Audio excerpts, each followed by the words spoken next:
শুভ সন্ধ্যা বন্ধুরা, কেমন আছো তোমরা সবাই? আশা করি ভালো আছো, আর আমিও খুব ভালো আছি। তোমাদের আশীর্বাদ আর ভালোবাসা নিয়ে আজকের ভিডিওটা আমি শুরু করলাম। তো দেখো, এখন হচ্ছে সন্ধ্যাবেলা, তোমাদের দাদাভাই বাড়িতে নেই, আমি বাড়িতে আছি আর আমার মেয়ে বাড়িতে আছে। আর একটু ফ্রেশ হয়ে নিচ্ছি, এখন দেখতে পাচ্ছ মুখটা ধুয়ে এসেছি সাবান দিয়ে। তো তারপরে তোমার একটু গোলাপ জল লাগিয়ে নিলাম, তারপরে একটা ক্রিম লাগিয়ে নেবো, কারণ ক্রিমটা আমার বরাবরের অভ্যাস ক্রিমটা লাগানো। ক্রিম না লাগালে না লাগালে ভালো লাগে না। আর আমি জানি না তোমরা পাখির ডাক শুনতে পাচ্ছ কি না, কারণ আমি বাড়িতে চলে এসেছি। এই ভিডিওটা অনেক দিন আগে তোলা ছিল, ভাবলাম চলো তোমাদের সাথে শেয়ার করে দিই। অনেক দিন ধরে তো ভিডিও শেয়ার করাই হচ্ছে না। তো তোমরা তো অপেক্ষায় বসে আছো যে দিদিভাই কেন ভিডিও ছাড়ছে না, কেন ভিডিও ছাড়ছে না। তো বাড়িতে এসেছি বলে কথা বুঝতেই পারছো, তো তার জন্য বাড়ির সবার সাথে হচ্ছে সময় কাটাচ্ছি। তো সেই জন্য আর ভিডিও এডিটিং করা হচ্ছে না। তো তারপরে দেখো, গলাটাও আমার বসে গেছে। তোমাদের হয়তো বুঝতে একটু অসুবিধা হতে পারে, তো তোমরা কষ্ট করে একটু বুঝে নিও। আর যারা ফেসবুক থেকে আমার ভিডিও দেখো রোজ, তাদেরকে অসংখ্য অসংখ্য ধন্যবাদ। আর তোমাদেরকে এটাই অনুরোধ করব যে আমার ভিডিওটা সম্পূর্ণটা দেখবে, কেমন? তো তারপরে দেখো, তোমাদের সাথে বকবক করতে করতে আমি তো রেডি হয়ে গেছি, আর তারপরে আমার মেয়ে রেডি হচ্ছে দেখো। আর আমার মেয়ে তো একাই ওস্তাদ, মানে মা আমি একা জামা পরবো, একা সাজুগুজু করব। একা একা সাজুগুজু করতে তো ভীষণ ভালোবাসে, কি বলবো। আর ও রেড কালারের একটা জামা পরে নিয়েছে। কোথায় যাব সেটা তোমরা দেখতেই পারবে। যাব হচ্ছে, তো চলো তবু বলে দিচ্ছি, তো যাব হচ্ছে কুর্তি সেলাই করতে। তো কুর্তি কি বলো তো, দুটো কুর্তি নেওয়া হয়েছিল আজ থেকে মনে হয় 3-4 মাস আগে, আমি এখনও পরিনি। তো ঘর যেহেতু কাজ চলছিল, তো ওই দুটোই ভাবছি আমি মেরে নিই। তো এই দেখো, এটা তো মেরে নিয়ে এসেছিলাম, এই যে পিঙ্ক কালারেরটা না, মেরে নিয়ে এসেছিলাম। মারার পরে কেন জানি না ঢিলা হয়ে গেছে, উল্টো করা এটা। তো বন্ধুরা, আমরা রেডি হয়ে গেছি, মা মেয়ে। ওই যে আমার মেয়ে রেডি হয়ে গেছে, আমিও রেডি হয়ে গেছি। আর এই যে এর মধ্যে দুটো কুর্তি ভরে দিয়েছি। আর নাইটি নেবো না, নাইটি হাতা সেলাই করার ছিল, তো নাইটিটা আর নেবো না, ভাবছি থাক।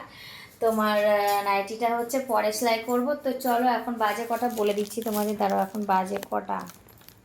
আসছে কই, আসছে না, আনাতে পারছি না। হয়তো 7:10-15 হবে। তো চলো আমরা যাই, আবার এসে বৃষ্টিকে যে পড়াতে, এটাই তো বললাম না, সেটা যাচ্ছি জামা সেলাই করতে। মানে জামাগুলো দেখেই তোমরা বুঝতে পেরেছো যে আমি হয়তো জামা কাপড়, চলো বাইরে যাও, জামা কাপড় সেলাই করতে যাচ্ছি। তো হ্যাঁ গো বন্ধুরা, আমি জামা কাপড় সেলাই করতে এখন বাজে প্রায় 9:30। তো খুব খিদে পেয়েছে জানো তো, ওদের বাড়ি বসে থাকতে থাকতেই না ভীষণ পরিমাণে খিদে পেয়ে গেছে। তো তারপরে ওদের বাড়ি থেকে এসে দেখো কিছু পাঁপড় ভেজে নিচ্ছি।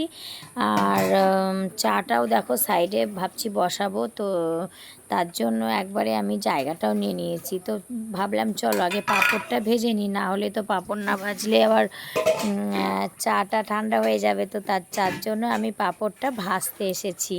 এত খিদে পেয়েছে কি বলবো বন্ধুরা, আমি খিদেতে মানে সহ্য করতে পারছি না, কেন জানি না হুট করে আমার এত খিদে পেয়েছে। আর তারপরে দেখো চাটাও বানানো হয়ে গেছে, তোমাদের সাথে কথা বলতে বলতে চাটাও তৈরি হয়ে গেছে। আর তোমাদের দাদাভাই না থাকলে না সত্যি সন্ধ্যাবেলা খাবারটা খুব প্রবলেম হয়। আর এই যে দেখতেই পাচ্ছ পাঁপড় ভাজা, তারপরে 2 কাপ চা, আমি আমার মেয়ে, কারণ আমার মেয়েও চা খায়। তো চলো খেতে থাকি, আমার ভীষণ খিদে পেয়েছে। আর খিদের টাইমে দেখবে যা হাতে থাকবে, সামনে থাকবে, সেটাই মনে হয় জানি ভীষণ ভীষণ ভালো লাগে। তো চলো আমরা খেতে থাকি, আর তোমরা দেখতে থাকো। কেমন লাগছে বলো পাঁপড় ভাজাটা। তো তারপর দেখো মা মেয়ে বসে পড়েছি খাবার খেতে। আমার মেয়েরও ভীষণ খিদে পেয়েছে, তো আমার মেয়েও খেতে বসবে বন্ধুরা। আর তোমরা কে কে খাবে তোমরা কিন্তু চলে এসো, ঠিক আছে? আর হ্যাঁ, এই ভিডিওটা কিন্তু আমি এডিটিং করছি জামাই ষষ্ঠীর পর দিন। তাহলে ভাবো এটা কতদিন আগের ভিডিও। জামাই ষষ্ঠীতে যাবো দেখে ওই কুর্তি দুটো আমি মারতে নিয়ে গেছিলাম। তো এত গরম বন্ধুরা, কি বলবো, আমার বাপের বাড়ি এখানে, হয়তো ওখানেও গরম পড়ছে, যখন যেখানে থাকছি তখনকার ওয়েদারটা বুঝতে পারছি।